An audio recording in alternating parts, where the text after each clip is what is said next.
We're snorting cap rates and shooting up cash flow here at Deal Junkies.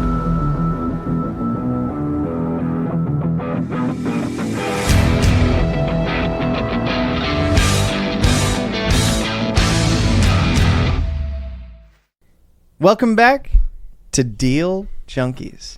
It's Trevor Howard, Mike Nuss, and Dane McKinney today. And Gabe's I'm in Dane Texas McKinney. biohacking. Yeah, so he's actually, I'll explain to you what that means. My understanding, at least. It means Jan wanted to go learn about biohacking, and Gabe went to Texas with her. Oh, I thought that he was doing like a blood transfusion. No. He was getting all his They blood went to a conference. taken out and then Was he at the replaced. biohacking conference in some- Dallas? Yeah. The big Are you one? familiar with it? Yeah. I don't know about it. He's getting How a- are you familiar with it? Why are 'Cause you I not know there? all They the talk about biohackers. the pineal gland at That's the right. conferences. No, I don't think Gabe they really is get into the pineal replacing gland there. his pineal gland this weekend. Oh gosh, you can't. That's where your soul resides. Oh. Anyway. Gabe's getting a new body this weekend. So, Mike, you got a deal you want to tell us about? Yeah, just piggybacks on that, a middle income housing deal. So, like, what kind of deals are you trying to do, right? So, just a good example of the opportunities in the marketplace. So, pocket listing came across, and it's in a cool part of town. In Portland, over by the University of Portland, you have Willamette Boulevard that looks over a bluff, looks over the river to downtown Portland. But you also have Lombard, right? So you have one of these infamous streets for crime activity. But you have these little pockets. So Arbor Lodge is one that gets pockety. You have the Willamette neighborhood, but you have these little pockets of just really nice homes, built in the 20s, the 40s, some turn of the century, 1800s, 1900s, 5,000 square foot lots. You have some alleys. They're bigger houses, not your little 1 stories with basements. They're your 2 and 2.5 stories. And so you have these just pockets of value. And the interesting thing about kind of the way the development code works in Portland is if you have alleys, you don't have a setback on the alley. And so if you don't have a setback, your rear setback's 5 feet. So an alley, if you were to develop it in a middle housing scenario, you have 5 more feet to work with. And what came across on this opportunity is it's a 50 by 109 foot lot. So instead of 100 feet deep, it's 109. And this is vacant lot, or there's... It's a house on it. Okay. And there's an alley. So we technically have 14 more feet between what we could build and then the house that sits on it. So the setback is normally 20 feet? 5. But without the alley, it's 20? Or what? And No. now with the alley, it's 5? Let me step back because this guy doesn't listen. Okay, we have a single family home. Whoa. We You have don't a have to be single family rude home. about it. We have a single family home in an area of town where lots are typically platted 50 feet by 100 feet. Yeah, you have 9 extra feet. Yeah. And in these neighborhoods, you have alleys. Okay. So with our zoning code, you have a 5-foot setback on that alley. Okay. Okay. So 5% of your your entire yacht, whatever, forget that. So on a 50 by 100 lot, your house typically has a backyard length or depth of about 40-ish feet. Okay. It's going to be, 38, 45, 46. Sure. Yeah. If you're going to build a 30-foot long structure and you have a 5-foot setback and you have a 40-foot backyard, You have you 5 more cannot feet. do it because you what's have your setback, your structure's now 40, and you need 6-foot separation by building code. Gotcha. So if you have limited space to build in the back. So Okay. this extra 9 feet and then the extra 5 because of that 14 feet significantly changes what we can build on that lot. Okay. I'm Does that make still sense? not following the extra 5. I get the 109. So the extra but- 5, when you don't have an alley, Yeah. you have a 5-foot setback. When you have an alley, you have no setback. Oh, okay. I see. Correct. Yeah. So we can build 5 foot further from the gotcha. structure. Yeah. Okay. Now, had this opportunity come across the plate in 2021, first quarter 2022, that's probably a $550,000 deal. So it came to us, and the seller wanted $325 for it, Whoa. Including the house? including the house. So this Is the entire house in disrepair? it's got an unfinished attic, and the attic had a dormer that was built, and it wasn't A dormer? permitted. Yeah, dormer.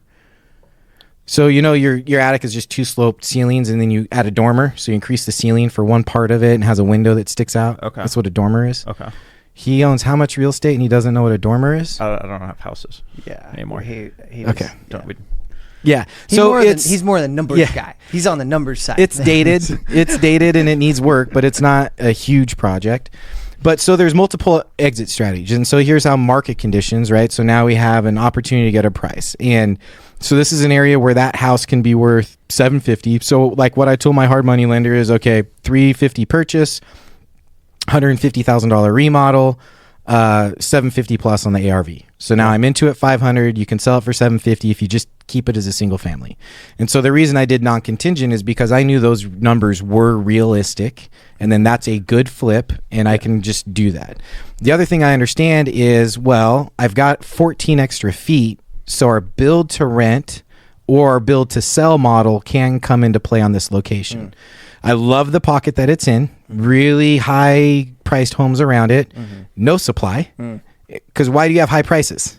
No supply. Because you have demand. With no Why do you supply. have no supply? Yeah. Because you have demand. So anytime it goes on the market, it sells. So those are the neighborhoods I love to build in. So I'm like, okay, great. I can get it for a price that makes sense to just flip it. I can get it for a price that I can build different types of units. I can do our 35-foot unit. I can do our 30 unit. So I can keep it off the alley at a 30-foot unit. I can keep it on the alley and do a 35 unit. So the 30-foot unit would be an ADU. So I permit it as an ADU, which has 800 square foot size limits. Or I could do the 35-foot plan that doesn't have size limits, permitted as a cottage. And now I have 1,000 square foot units. Instead of a 2-bedroom, 1.5 bath ADU, I can have a 2-bedroom, 2.5 bath cottage. So there's different product type I can build because I have that extra 14 feet. And the other part is that house is such a nice structure that I'm remodeling. I can do a condo conversion, and if I can sell that for $525 to $550, I can get all my capital back. I own the dirt for free. If I own the dirt for free, I can build to rent those other two. And it's better to do the condo conversion than divide the lot, but you could also divide the lot if you wanted. It's more complicated to divide the lot. And takes longer versus just Correct. building on it right away. Correct. Because you can't do the land division until after you have occupancy on the new units. Oh, wait, you got to build the unit first? Yeah, and in then- Portland. So different jurisdictions do them in different ways. It's crazy how it works. And then your utilities, you have to separate your utilities. So as a condo, we already have a lateral for the existing house and a clean out on the back. Yeah, We can just tap into the it. existing. So we don't have new SDCs for that. We do put in new water meters so we can just have separate water. So that way it's not part of the HOA fee because people look at HOA fees. But it's also, and again, so I know going in, I know, okay, well, I know I can get 500 for that. If I lose 50 grand on the house and I'm 25 grand per unit on the ADUs, I'm fine. You would do it 2 ADUs potentially? Yeah. Okay. And not put, I will. You will. Because this lot That's the can best handle use it. is 2 ADUs? Yeah. Okay. Yeah, And- one unit. I could do one unit, but So you're thinking 2 ADUs, they're cottages or ADUs? I'll probably do cottages because of the location will support a higher value. And then you can condoize. Condoize. And then sell those individually? Correct. Okay. And That's you're sick. And you're financing this because you got to set up your financing and build all this in, right? So you're thinking through all this now. What does the financing actually look like? Like how many points are you paying? What leverage and all that? Well, 2 routes right now. So I've got a private lender I'm about to cash out for 500 grand, and I may or may not have a deal to put him onto. And so I just may move him to this Okay. deal because it's the perfect amount. Yep. But what I'm actually doing is I don't know what tract I'm doing. So I've got Dane working on the hard money loan. Yep. And then that's Good job, Dane. Yeah. Thank you. So we're not going to voice the builder rates that I get, but they're decent. Your rates are 1 to 2 points and 10 to 12%. Yep. 90% leverage? Yeah. Loan So to we'll do cost. 90 on the purchase, 100 on the renovation. Okay. Okay. So that's a 70. What do you need? You need 35 grand of liquidity and then your holding cost. Yeah, so nothing else. So 60, 70 grand in total liquidity to do that. That doesn't include the entitlement portion. So I don't have a budget on the house yet. And the reason I don't have a budget on the house is I don't know what the attic is. I don't know if I have to, like the engineering portion of it. I don't have any historic records yet.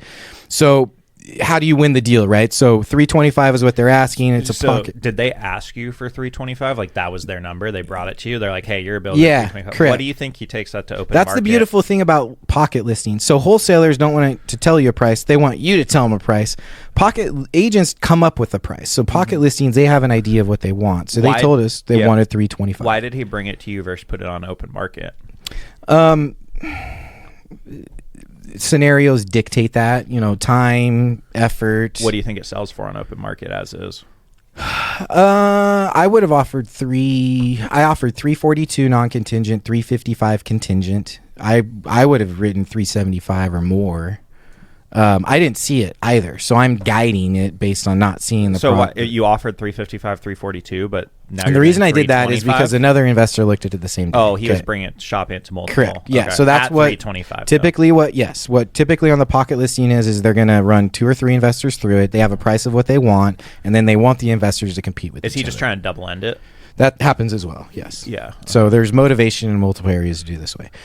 Open market though, what does it sell for? You just put it on the market 400, 425. What do you think it probably could be? Like Yeah, maybe. Stupid. Yeah. From somebody who hasn't done the deal, is okay not Yes, taking a correct. margin on it. Correct. But you can use different financing type type too. Like someone can go use different cheaper financing than he has access to if you're willing to live in it. Yeah. Well, you could this is a financeable home. It's got asbestos siding. It's got an unfinished attic. You can do a rehab loan at 7% with like a point. Yeah. Yeah. So, yeah, correct. So someone would pay more. Yeah. Mm-hmm. And obviously, I'm really excited about it because it has multiple exit strategies to it. Mm-hmm. So it's got so let's get to the house. Why do I like the house? We have an unfinished attic. I hate unfinished attics. So you can have, and the reason being is the county and the city typically see attics as different arenas. And if the county calls your attic finished, but the city calls it unfinished, and you want to create that into living square footage, it's an engineering nightmare sometimes to convert an unfinished attic to an attic. So I've got a very large, nice, open, sexy attic with a lot of square footage up there. But it may cost me an arm and a leg to finish that square footage. But in the basement, I have 7.5 foot ceilings of a finished basement ceiling. So I can't even touch the rafters. So we can insulate it. We can dry. 7.5 feet. What? Short little guy. You can't touch 7.5. Yeah, feet. who are you, dude? Yeah, who are you? I am. Yeah. You seen the guy So we have we probably have 8 to 10 inches higher of ceiling height than a typical finished basement. So, and we're a 1-bath home. I can go get a simple bath permit. It's like a 2-week permit. I can put a bath in the basement. So you get an extra 100 square foot of finished space because that's a bath permit. You get some space out of that. And then I can throw carpet down and I can paint the concrete walls and I'm not finishing it, but that's a cool space. And you're going to... And it's dry and it's clean and it's got a bathroom. So I can avoid the attic and then I can remodel the house in the basement. And then that's like $100,000 renovation and not... Sure. And then as a condo, so again, I go into this just knowing that I can do a deal. I back end the research to verify what I think. And then when I was back ending, the reason I was talking to one of my friends this morning is because they did the exact same project. But guess what? They didn't have the huge attic. And they got $450 for the house with an unfinished basement. And they're on a 100-foot site, not a 109-foot site. And you're going to sell this is the plan? The one house. So then I can reduce basis. And keep the other two? And then the other two, correct. So the options and what that gives me is if I can be into it all in for $500, if I can sell it for $525 or more, my net sheet will wipe out my $500K of debt. And then now I've got these entitled lots. Well, I can sell those lots to... But they're going to be entitled lots. They're on one lot. They're condos. Tax lots? They're condos. Are they tax lots, though, or what's the... It doesn't matter. The details don't matter. Can you They're units finance that you can build. Yes. You can go leverage against that. Yes. But it's one legal lot. It's a tract. A tract. Okay. It's a condo tract. Okay, so it's considered... It's owned by the HOA. But it's basically... But we own the HOA. Okay. Yeah. And you can go leverage that individual condo lot. Yeah, what we do is we convert the tract into the 2 other units. Because the house that he sold, Yeah. he just sold the house. Yeah. No, I know, I get that, but it's still on one lot, one legal lot. Yeah, right? but the debt there's no debt on the lot. No, I understand, but like you're affecting this other. So what we do property. is we take that one property that has one parcel number, and we create a condo with a parcel number and a condo tract with a parcel number. We can sell the house because it has a parcel number and a legal description. Unit 1, So yada they all yada have condo. their own legal descriptions Yeah. too. So But one legal lot still. One one tax. So I'm asking because I ran into this problem with different between legal lots and tax lots. It's a different scenario. Okay. Yeah. So tax lots and legal lots, you're talking about a whole nother scenario, and then every jurisdiction looks at them differently. But think of it this way. So you have one lot. We're creating an HOA, but it's a 2-phase project. So first we take that one lot and we have the house. It turns into unit 1, something cottage, yada, yada, condo association. And then the other tract, which then gets a parcel number, is tract A, yada, yada, condo association. Okay. So they have their own parcel numbers. So we can sell the house. And when we do that, the original loan, the $500,000 private loan, is under one property. You create the 2 properties. Now it encumbers both properties. Then you pay it off. So you sell the one, you pay off the 500, and now we have this condo tract with the parcel number that we can leverage into another construction loan. And you're going to have 2 condo tracts. Yeah, so you get one loan on one piece of property to build 2 units, and during the process, you convert that tract into units 2 and 3. Yeah. Is there a world where you keep all of them? If the rent's high enough, but if I'm into that, say $500,000 and it rents for $3,000, That's why in expensive places condos make sense to poke at the last episode, because you can't. Then There's you got to pay so much when it's tax. so- I guess you own enough other real estate. It doesn't matter for your active Yeah. income.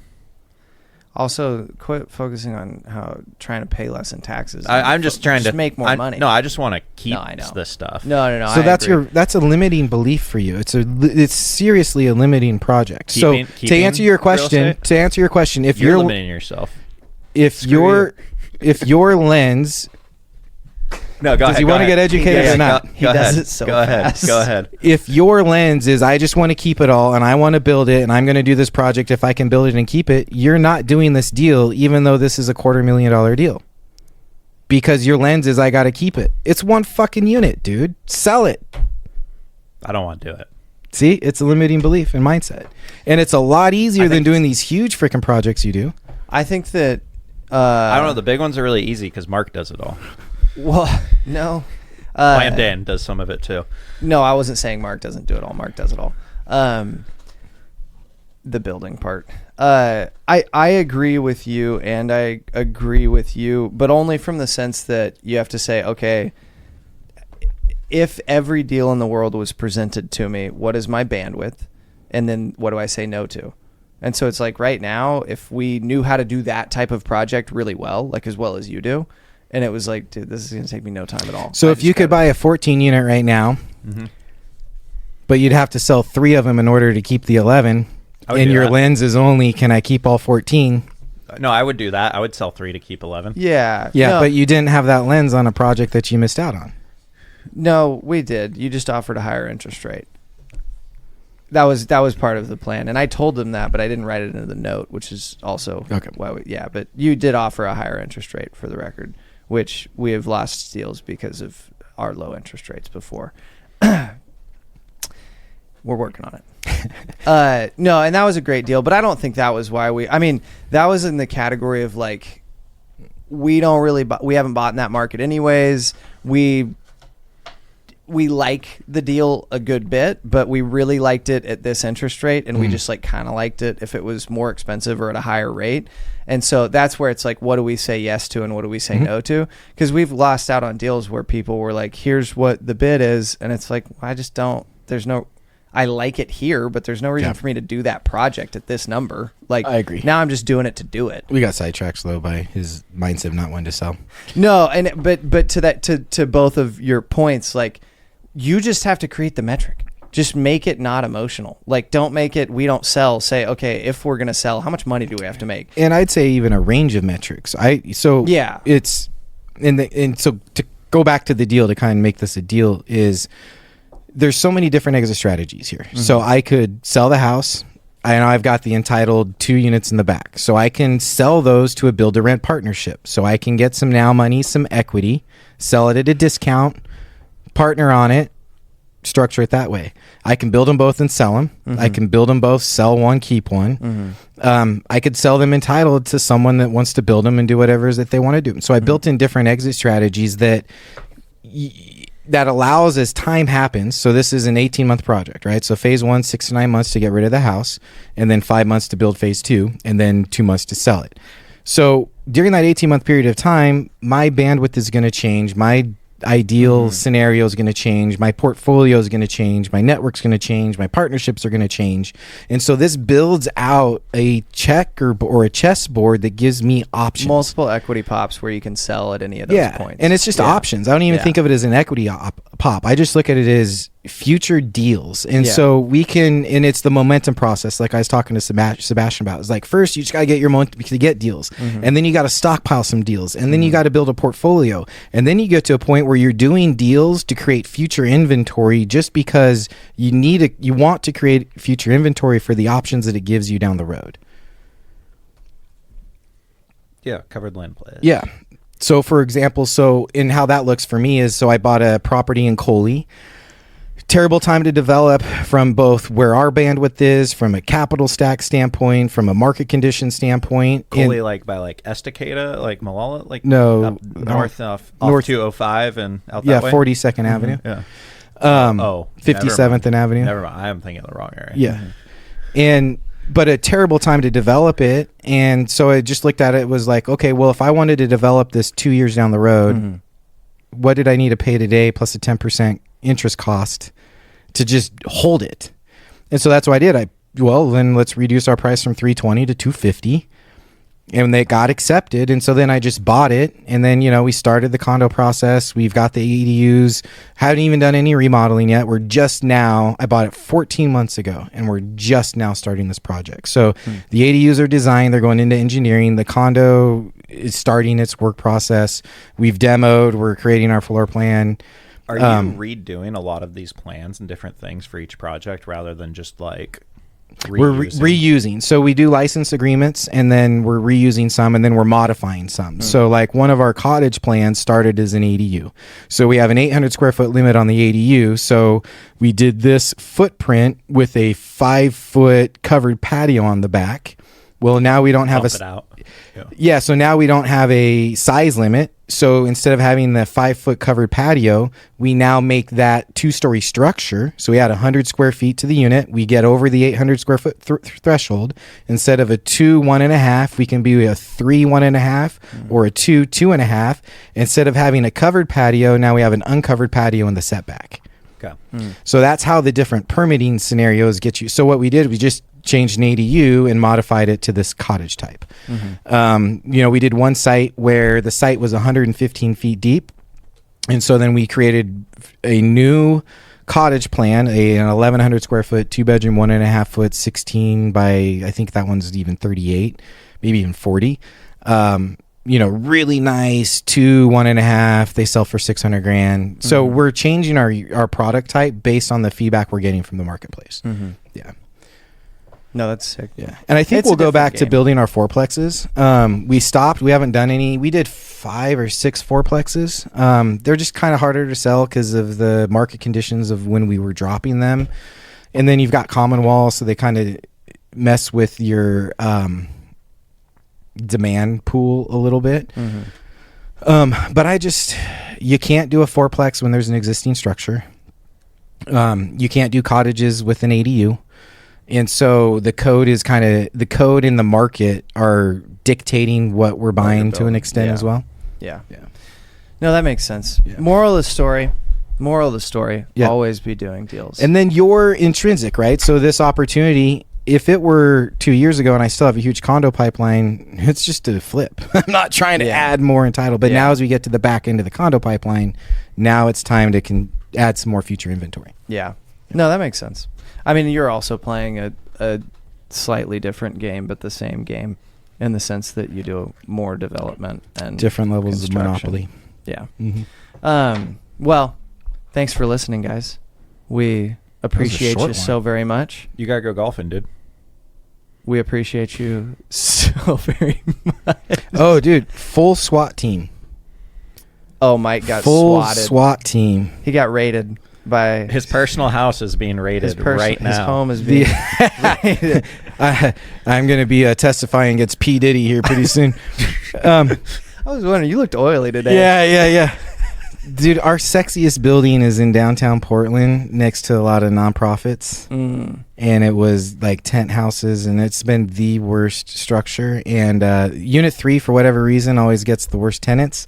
Like, we just have to rent to it's either vacant or you get bad tenants. That's kind of what you deal with.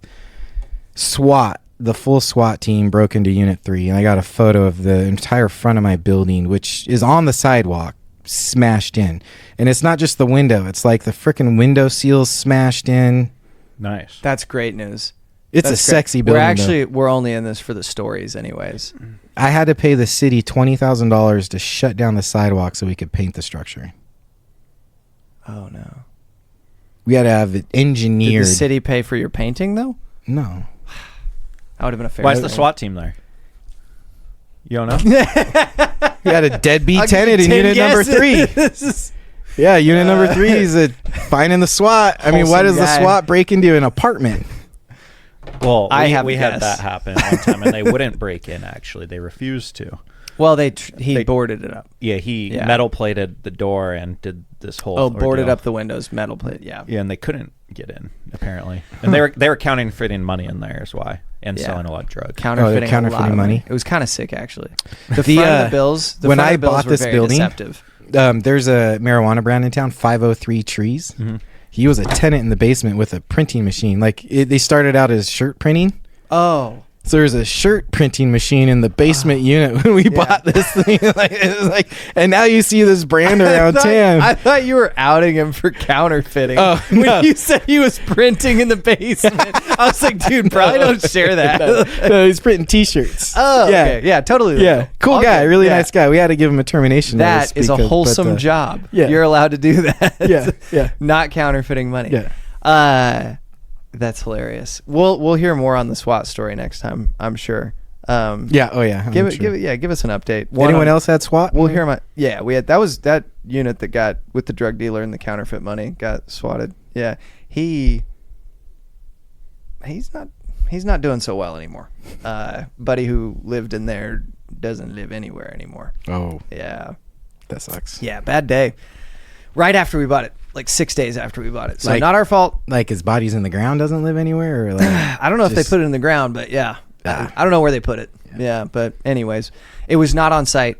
It was not on site for the record. Just for anybody looking to buy that in the future. I mean, real estate's real. One of our property manager, we were managing a really crappy building, and we had to give some termination notices. And there was a boyfriend girlfriend, 2 separate units. Both of them got evicted. She moved out. His eviction day was like a week later. No. Suicide on eviction day.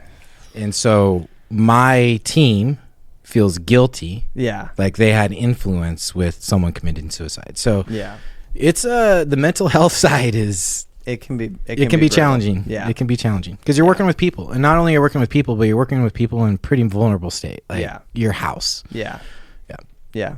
So We had one of those. Anyways, we appreciate you guys. Thanks for listening. Share this with your friends. If you enjoy the episode, take your phone out and text your favorite episode, or just this episode, to all of your friends. And then after you do that, rate it, whatever you want to rate it.